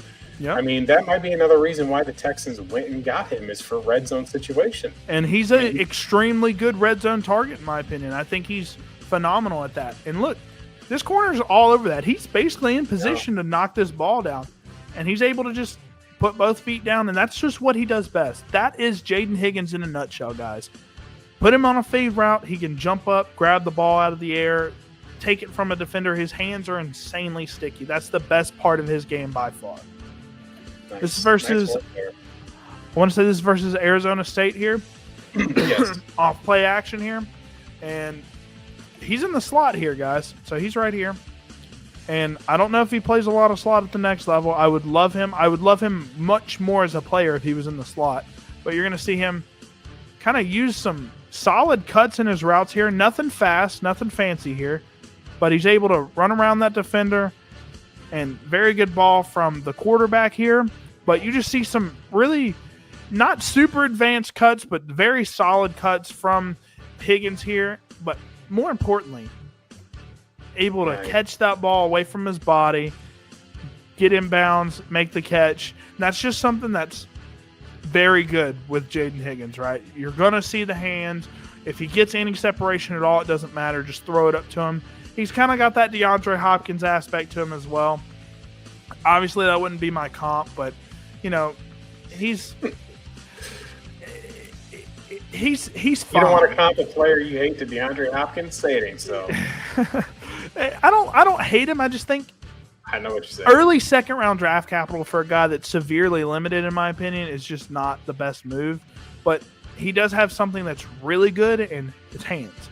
That's something that, obviously, you see with guys like Kadarius Toney, Quentin Johnston, right? Savion Williams out of this draft class. Guys that just have a hard time catching footballs. It's very hard to teach, right? It's a mental thing. It's a physical thing. It's like once you start getting that drop curse on you, it's just hard. It's always in the back of your mind. You can't get it out. He's got that down pat. They just got to teach him how to run routes a little bit better, try to make him a little bit more explosive, right? Then he'll be more of a complete player, but I just don't know if he has that explosiveness in it. This play, you're going to see him kind of just not really showing any explosiveness here. He's on an out and up here. I'll kind of show his route here. So he's kind of on an out and up, and you're just going to see, he kind of halfway gives up on this play, but you just see there's no explosiveness in his game at all. This play, when I saw this, I was like, this is just, like, you can't. Like he's basically jogging downfield. He doesn't work back in scramble drill. He works a little bit, but a little bit too late. He ends up getting the target, actually, but, it's just, that's the type of stuff with him that I'm not too big on. He just doesn't look fast on film, and this is a particular play where he just doesn't look that fast on film. He ends up getting the target, too, but it doesn't work back to the ball quick enough. And, honestly, I think he could have worked in that zone here and got a catch here, but just kind of doesn't really do too much there. So, but overall, with Jayden Higgins, I see a very limited athlete, but elite hands, like already elite hands, but, some Big 12 film here today. Yeah, for sure. But, yeah, Higgins is going to have to clean a few things up in his game and try to be a little bit more explosive. If he's able to do that, I think, he can be fairly productive. But I think Jalen Noel is the wide receiver 2 there in Houston. Well, we'll see. We'll just see what Coach the Rams passing coordinator, right, is who their offensive coordinator is now? I think. It's still Slowick, isn't it? Bobby Slowick, he got fired. He got fired in the offseason, I think. Yeah, they brought in the Rams passing game coordinator from last year. He's their OC right now. So we'll see what type of schemes they run. But with how bad the offensive line is for the Texans, right? They got the guy out of, is that Maryland? Maybe. I forget his name. In the second round, they drafted a tackle out of Maryland, maybe. I don't remember. But outside of that, their offensive line's pretty atrocious, and I think they're going to be throwing those short routes to Noel pretty much exclusively, and then maybe a deep bomb to Nico Collins here and there. But we'll go ahead and move on to a guy that I really like, guys. It's Luther Burden III for the Mizzou Tigers. He was my wide receiver one, ladies and gentlemen. I don't care what anybody says. He was the guy I wanted the Green Bay Packers to take. Just want to put that on record, and I'm lowering my head to speak in the microphone for clarity issues. Yeah, so I will say, I don't know if that made a ton of sense for the Packers to draft him because they basically had Luther Burden at home in Jayden Reed, right? Obviously, I think he's a little bit more talented than Jayden Reed, but I think he's slot specific as well.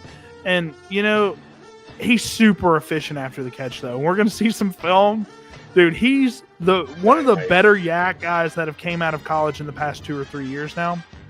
But I hate that he went to Chicago, man. Like, of all the places, Chicago and Detroit.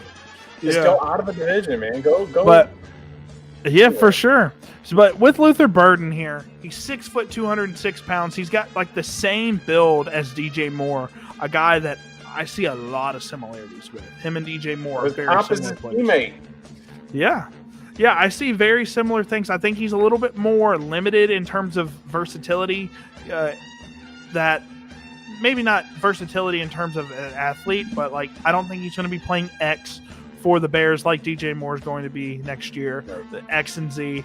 Obviously, Rome Odunze is there as well. Super talented guy. But they picked him in the early second round. And, he had some first-round grades on him as well.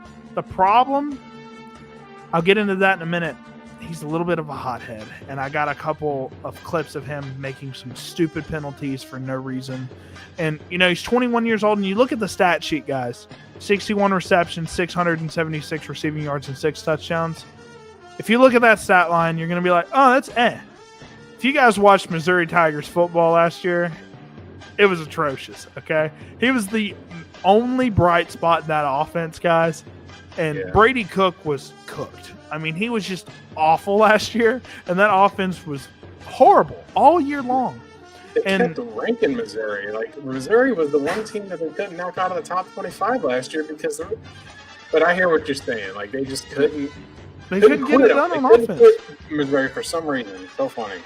Now, in terms of what you like about Luther Burden III, elite yak ability. And when I mean elite, I'm not even going to tell you all the stuff that he does. You'll see it on the film, and the film's going to speak for itself. Another thing, slot fades, guys, slot go routes, things like that. He might have the best slot fade I've ever seen in my life. Like, plain and simple. His slot fade's insane. He's got great burst off the line as well, and he's got that vertical speed. People were actually questioning what he was going to run at the 40. They thought he was like a low 4.5 guy. He ends up running like a 4.44 or something like that at the combine. Very impressive speed, and you see that on film with him as well. But in terms of the limitations with him, I think he's slot specific. We already talked about that a little bit, right? Slot specific guys just are a little bit limited with what they can do. I think he'll play Z a little bit, but not a ton. And obviously that wide receiver room in Chicago is very stacked right now. So I don't know if he's going to have the most usage in his rookie season. Hopefully they utilize him well, but I do think he's going to be starting in the slot for them. And another thing, he's a hothead, guys. He doesn't really have a ton of off the field issues. He does have some here and there, but his issues are on the field. He just does stupid things. You see the same thing with Jameson Williams, right? Odell Beckham Jr. had a couple of those issues, right? Where, he just makes some stupid decisions. Kadarius Toney had the issues as well. He ends up making unsportsmanlike conduct penalties here and there. And that really kind of killed his draft stock a little bit, guys, because you saw as a sophomore, you look at his stats, he had over 1,200 yards and 9 touchdowns, 14 yards per reception. He was elite as a sophomore, and he came back for his junior season, obviously. But he just he just needs to clean up his act a little bit on the field because, those corners in the NFL talk a lot of trash. And if he lets those corners get to him, man, he's going to have a hard day. Well, sometimes it can bring a little bit of a spark too, to be fair. Yeah. But coaches have to just be mindful about those personal fouls. Don't let it get too far. It can cost you significant drives. It can cost you a touchdown. Exactly. I think you just got to be a little mindful when you're talking that trash, though. Yeah. But he's really good though, and he can, some guys can do it. Like OBJ could do it. You can just talk a little trash to those wideouts and back it up, and I think he's more than capable. If he didn't have those unsportsmanlike conduct penalties, I think he's a first-round pick. Plain and simple. Even with the regression in stats, I think people know that was on Missouri and not him because all this film, 2024 film. Didn't use any 2023 film. This is all from 2024. And this versus Boston College. And if you guys watched any Boston College early in the year last year, they were really good on defense. They were giving people problems. They beat Florida State earlier on in the years. They were frauds, obviously. They were, the top 10 team, right? Coming into the year, and then they just were garbage all year. I'm bringing the microphone to my face to say this. I've got no love for Boston College because of Bill O'Brien wasting Jahmyr Gibbs, wasting Bryce Young, and wasting that amazing Alabama teams. So, as far as I'm concerned, I don't care if Boston College goes 0-12 for the rest of their life, as long as he's there. Yeah. Good riddance, Bill O'Brien. Roll Tide. So, you're going to see number 3 here, Luther Burden, in the slot here. You're going to see a beautiful show of yak ability here. So, you see him run an out route here, gets open. Out route's very solid, but watch what he does.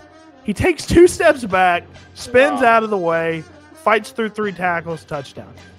I don't know if you guys understand how impressive this is. The ability, the thought process of catching the ball and then immediately going backwards. That doesn't make any sense to me, but receivers do it all the time, especially ones that are elite in the yak department, and that's just insane. And it's a very good release too. Let me guys show you this release real quick before I get into the other film angle. Look, boom, boom, cut. He's very fast too. Short area quickness is through the roof. Yep. He's able to break through 3 tackles and just waltz into the end zone versus Boston College, who is ranked at this point. And this is another angle of it. Just immediately catches it, takes a spin, cuts into it, gets off that tackle. Hard to tackle too. Weirdly hard to tackle. This is versus Texas A&M, another ranked team. You're going to see him at the top of your screen here. Or no, he's at the bottom of your screen. I'm sorry. He's down here. Great cutting ability here. Some great releases. Comes back to the ball. That's an underrated part of Luther Burden's game. He's able to just adjust back to the ball. He's got some great ball skills. Jump ball ability is there as well. He's on the outside here as well. And you see this little stutter step release from him where he just stutters. And, he's really good at that stutter in route where he just gets wide open across the middle of the field. So you have to be aware of that. And the corner is going to drift this way a little bit. Then he just explodes upfield. And he gets some solid separation here. Boom. Corner does a really good job flipping his hips here. And the ball's underthrown here. Well, maybe it's a back shoulder throw from Brady Cook. Who knows? He was so terrible last year. Who knows what this throw actually was. But he just backs to the ball. Boom. Beautiful catch from Luther Burden, man. He does have some inconsistent hands here and there. But overall, that's a great play from Luther Burden. Up next here, this is one of those plays where he's able to just use that yak ability of his. Boom. Cut. And he's able to utilize some great cutting ability, but you're going to see something here. He throws the ball in the face of a defender. I know that's kind of hard to see. We'll look at that one more time. It draws a flag, kills the play, and you're going to see him basically punch this guy in the face with the ball, and the ref throws the flag. Boom. But some of that stuff, I know you're showing it on film here, but I think that things like that. It's a little bit of a soft call, but just don't do that. Just give the ball to the ref and don't have a risk of a flag. Like you can't just throw the ball in a defender's face. Obviously, I like that. It's a little bit of a spark, a little bit of, just trash talk, right? But if it causes a flag, it doesn't matter. Like, you just killed that whole play. That was a first down play from Luther Burden. It gets taken away because you just decided to throw the ball in the face of the defender for no reason. I know it's fun. I like the competitive edge that it brings, but you can't do it. Refs are going to throw the flag, whether it's the no fun league or not. People are going to throw flags like that. Yep. So, and I think that, like I said, though, I think that could be coached. I mean, their head coach is kind of spicy too. Ben Johnson is spicy. No, it's Eli Drinkwitz at Missouri. Was also that way. He also had a little chip and tried to talk a little smack, even though Missouri was just they weren't even a top tier SEC team last year. Yeah, they were middle of the road SEC team. Yeah, but so strange. Draws a flag here, and this is another thing here where this guy kind of. And this is something that you're going to see a lot at the next level, I think, because Luther Burden is a hothead. People are going to mess with him. And this is exactly what 88 does to him, right? He just kind of pulls his mouthpiece a little bit here. Watch what Luther Burden. He takes his mouthpiece and throws it into the stands. Draws a flag, kills the play. I hope he does that every time they play Green Bay. I mean, he needs to really let it out. When you play Green Bay, Luther, let that dog loose, brother. Let it out. And dude, he will crash out on the field. And you just can't have that. That's the only thing about his game that's really limiting him is corners. And this happens in the NFL, especially with guys like DK Metcalf. We saw that with him. He's a hothead, right? If you mess with him and get in his head, he disappears from games once he gets in his emotions. If they do that to Luther Burden and they draw flags because all they did was push him a little bit or something, teams are going to take advantage of that. And I'm guaranteeing you now, the Packers, they're already seeing this from him. Hence why they probably didn't draft him in the first round. You can take advantage of stuff like this. And like you said, it is coachable. And Ben Johnson's going to have to coach that out of him because if he's a liability every time somebody talks a little bit of crap to him, that's going to be a huge problem at the next level. But outside of that, phenomenal talent, phenomenal yak ability, great speed, great ball skills, and I can't wait to see what he does in a Ben Johnson offense. He's going to be fun. Pausing the music here for just a moment because we are going into our final whiteout, correct? Won't say it. I think it's our last guy. That might be our last guy. Let me look. I'm going to pull you off the stage real quick while you look. Let me know when you got it. The last guy that we got coming up here is a special request for me for a player that I really like who is not necessarily going to jump off anybody's draft boards, but I thought that there was one thing that I like about talking with Bobby is there's a lot of – he's not really a sleeper in my opinion, but just understanding talent in later rounds, and we both agree that this next guy is just going to be absolutely amazing. Absolutely. And he's going to a place where I think that they're going to do great things. And before we do that, I'm going to interrupt again before we close out here because I got to pop this banner on here. Because my free play today, it absolutely hit. It was under 226.5 for the NBA Finals. The final was 111. Oklahoma tied it up. Just missed it by about 10 points. Heck yeah, man. He's been eating on the plays. It looked like it was going to start out really sloppy with that first quarter. They were just first quarter they scored 70 points.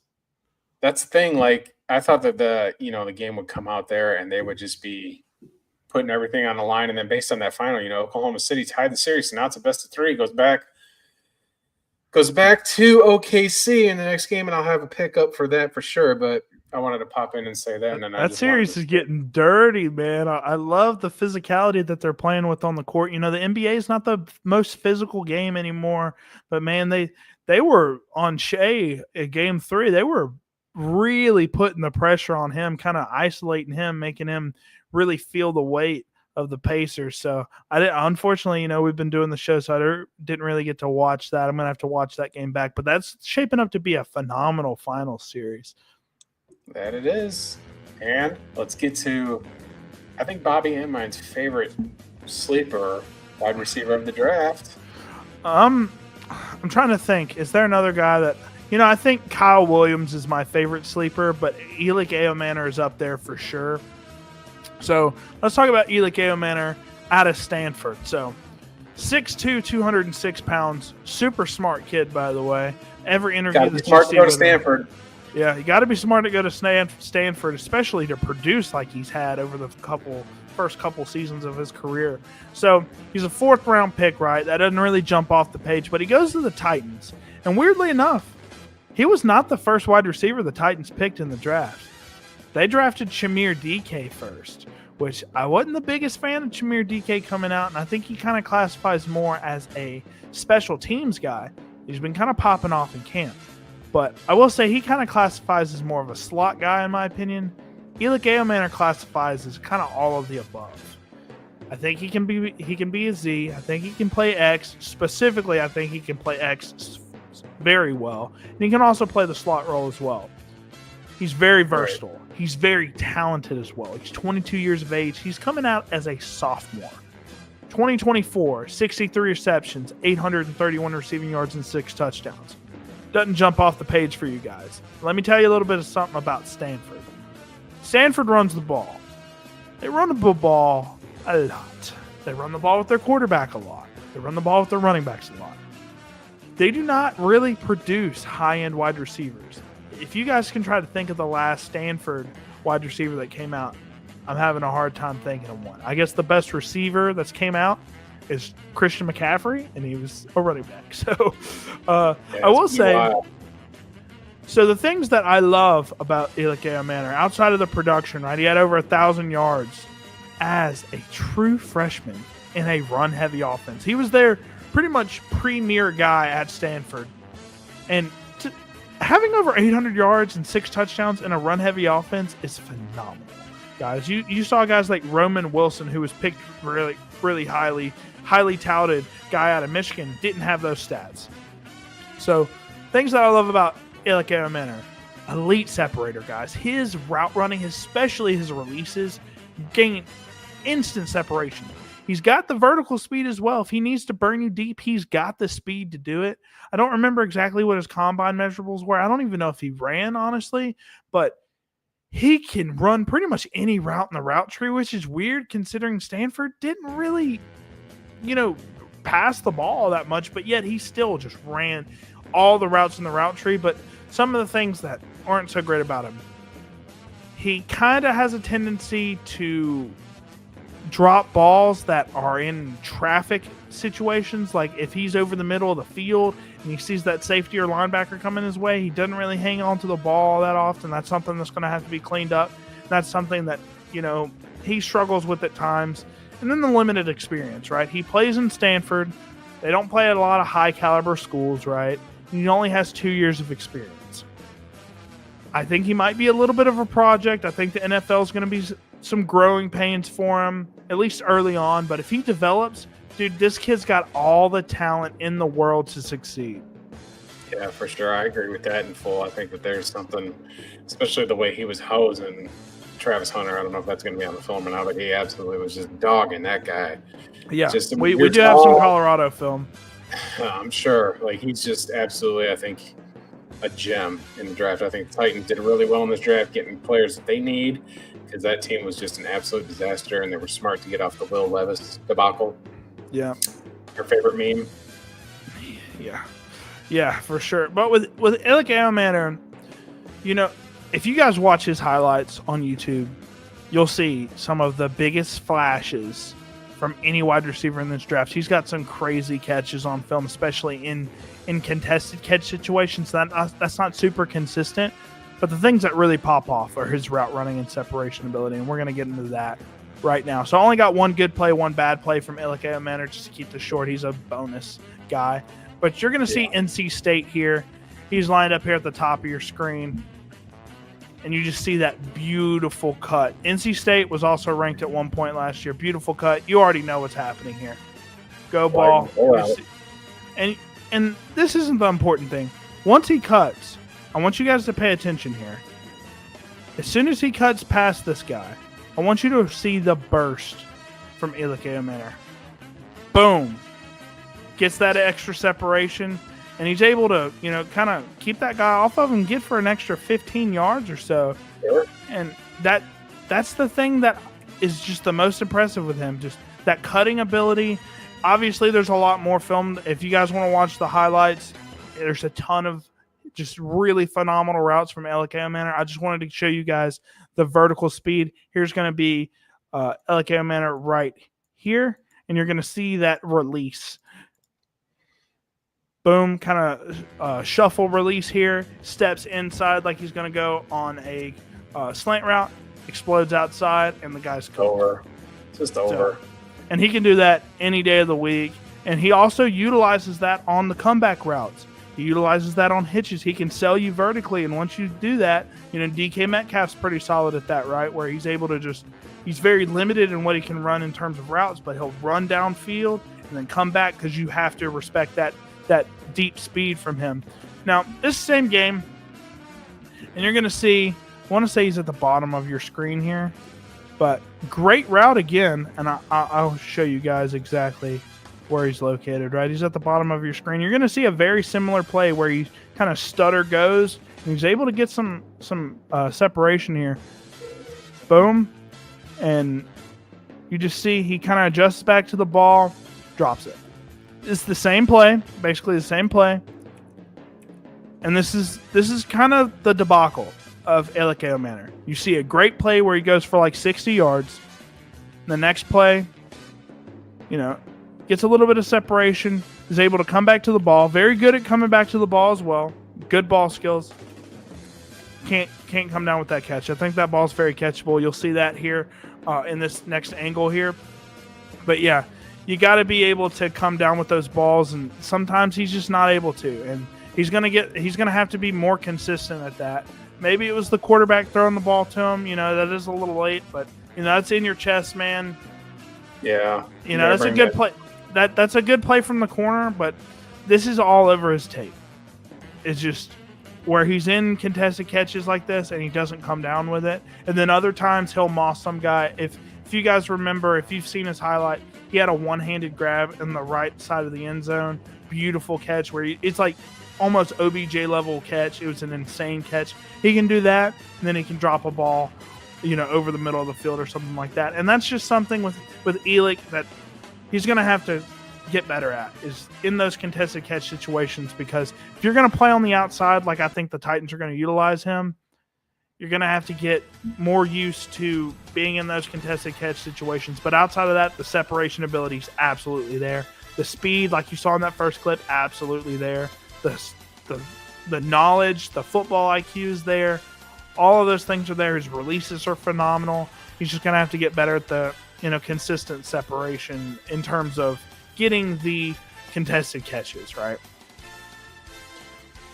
I think Titans. It's also a good place for him to go to, because he has no competition outside of Calvin Ridley.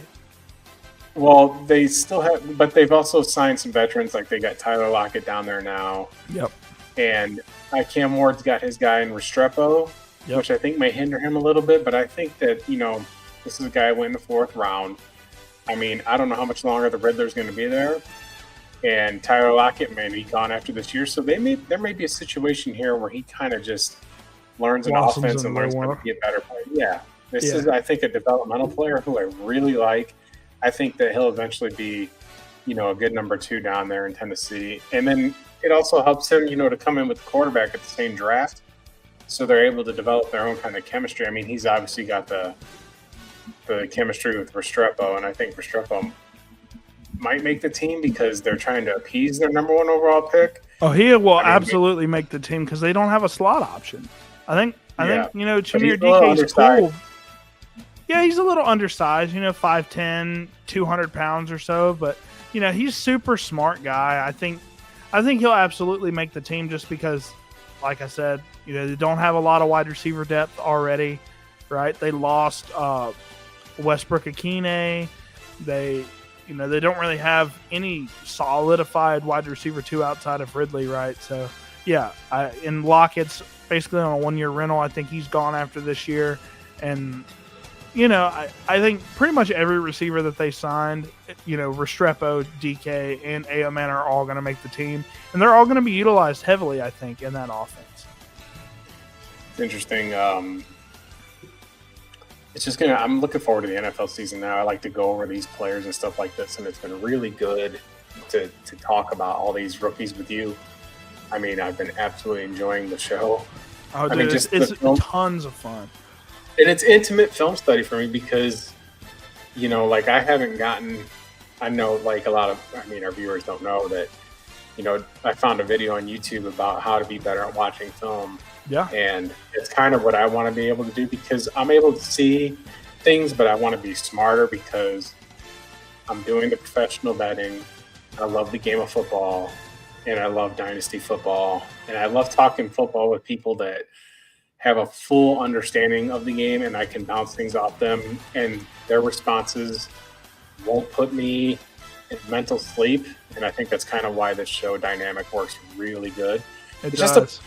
It does. And then I'm really stoked to do these SEC previews. Like, I just cannot wait to divulge in that because you'll definitely have me beat out on there. I think I'm going to have to do a lot of research to try and make sure that I'm not falling behind here because college ball is not, my forte. It's more NFL. And I think you're more college, right? And you know more about the college atmosphere in terms of all the teams, the coaches, and things like that. I'm not super good in terms of the coaches for college. So it's going to be good to kind of bounce off the knowledge, between NFL and college so we can both be more complete in terms of our knowledge of the football game. So, yeah, it's going to be insanely fun, I think. Yeah, and, because you've carried these film studies, I really just kind of can only put input on certain things because you're breaking it down way better than I could for our viewers. And we want to educate our viewers on, why we want these players in fantasy instead of just looking at a stat sheet and calling it easy, even though that's what fantasy is. But there are little things that you can learn by studying with film in this All-22 film. There's no other show. I know that we only have 2 viewers, and I've only got 100-something subs, but I know right now that there's a probably next to none that's got these film review for All-22 on these players that are going. That's why It's exciting. I just don't know. I've never seen it. We see, and I'm not dogging other fantasy shows. Let me just be real about that. They're great. Like Dynasty nerds are great, and they have these great stage, and they have all this stuff in the film, and maybe they don't want to put film on there for copyright, but, I put the Fair Use Act up at the very beginning. And these shows are fun, and I'm not monetized, and Bobby's not monetized, and that's not why we do this, but we just want you to be monetized when you go and try and win your Dynasty leagues. Yeah, and absolutely. You've got an upper hand over everybody, man. You want to compete at the highest level of anything you do, no matter whether it's your job or whatever it is. That's what part of being a man. So it's been really, really good. I can't wait to wrap up the series though next week with the tight end stuff because thereafter I will to be able to put a little more input. Absolutely. Also shout out Dynasty Nerds. They just launched their subreddit about 4 days ago. I am a moderator of that subreddit, so if you guys want to check that out, it's popping off. But I will say, overall, right, having an understanding of film, especially with the prospects and kind of understanding their skill set more deeply. Like you see guys like Xavier Worthy, right? He's worth a first and a second round pick. But if you go look at the stat sheet, right, he was like the wide receiver 33, right? He wasn't anything special last year, but you can see the skill set and you see how Andy Reid's going to use him in that offense next year. And if you're able to look at the film, you can analyze and really have a good predictive element as to where these receivers and running backs and quarterbacks can do later on in their careers because you already know their skill set and how they're going to be used. So with that, you really have to be understanding of the film and skill sets, like I said, and you will be way more successful in Dynasty Fantasy Football because you'll have an upper – basically – you'll be 2-3 steps ahead of all your league mates. So this is a very important element that way too many Dynasty players just leave on the sideline, right? Because if you are able to really see these skill sets and how these players are utilized, because like you look at Matthew Golden, you're going to be like, oh, he's just a deep three. He's Marvin Mims 2.0. No. That dude's got some real killer jump ball ability, and he's going to be a vertical X jump ball receiver. And nobody knows that. People think he's a speedster because he ran a 4.29. That's not how it is. Also, some people don't have the passion to dive into film like you do, or the time. It could be the time. I mean, people have families and stuff like that, and some people just have other hobbies and interests. But sports betting and football are it's my passion. That's why I started doing this channel, because I know that you're not the better like I am. That's how it started, but I can also do things that I like. This is my channel. I'll do what I want with it. And, I do other live streams and stuff like that without you, because like if I do the betting, I want to talk about betting. If I do the Dynasty, I want to talk about the Dynasty. Now I popped in because I am doing the professional betting, and I'm going to do things in real time, which I know you don't care, But CFL, crushing it. Only got 2 viewers, and y'all could have been just $149 to get that season package. I have a gift. I'm not being obnoxious when I say that, but I have a gift for understanding spring football rules and spring football spreads. A lot of people think it's a joke, and they just want to bet on basketball because that's what they watch, or they just want to bet on baseball, and they think that these other leagues, there's just no money there, and it's just they're just giving away free money. I mean, it's been, CFL is so different though, because you can have 12 players on each side. You got 3 downs, you got running starts and wider end zones and rouge points. I mean, how many people in America, in the United States, which is where we are, really watch CFL or would even understand that or even like it? So, but people bet on tennis, and I'd rather do anything else. I'd rather fast for 24 hours and watch tennis. I seriously would. I would rather. It's just brutal stuff. Yeah. But as we're signing off here, do you got anything going on for Father's Day this weekend, Bobby? Anything you want to tell the people out there? Anything you want to plug or promote?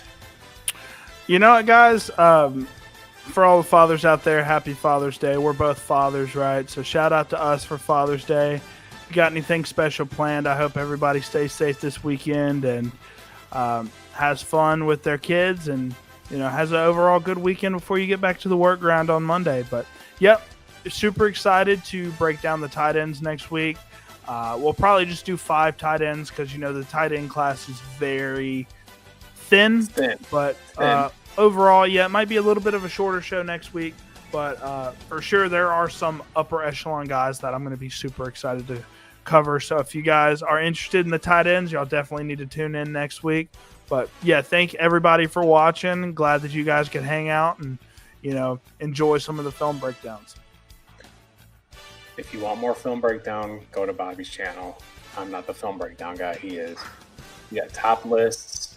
I mean, he's got sleepers. He's got high sells. He's got low sells. He's got everything you want to win your championship. Except he won't win the championship league, with me because. I thought halfway through it was a dynasty.